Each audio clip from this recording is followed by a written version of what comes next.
Kémy Séba est soupçonné d'avoir porté atteinte aux intérêts fondamentaux de la nation. C'est une infraction qui est passible de 10 ans d'emprisonnement. Il est également soupçonné d'intelligence avec une puissance étrangère, avec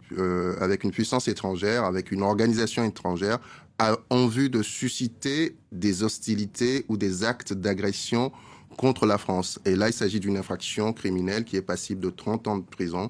Selon son avocat, ce qui s'exprimait cet après-midi, on est là dans l'échelle maximale, dans la chaîne pénale française.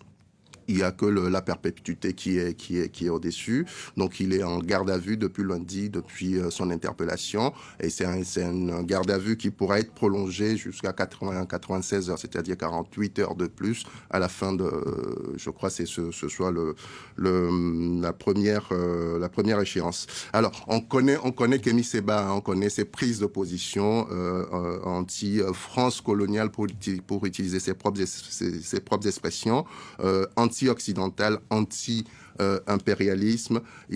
On connaît son passé aussi en France, où il est passé de suprématiste, leader du groupuscule qu'on appelait Tribuca, qui prônait la séparation entre les Blancs et les Noirs. Et il est passé de ce statut-là à panafricaniste révolutionnaire, si j'ose dire.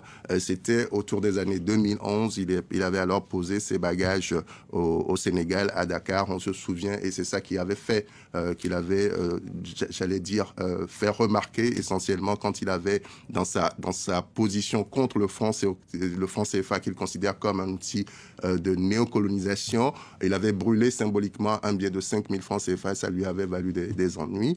Et on connaît ses propos très virulent vis-à-vis de la France. Il a récemment été déchu de sa nationalité et juste avant avait brûlé, là aussi en public, son passeport français. Il disait ceci récemment: partout dans le monde où la France coloniale a des ennemis, nous irons prendre le thé avec froideur politique et lucidité.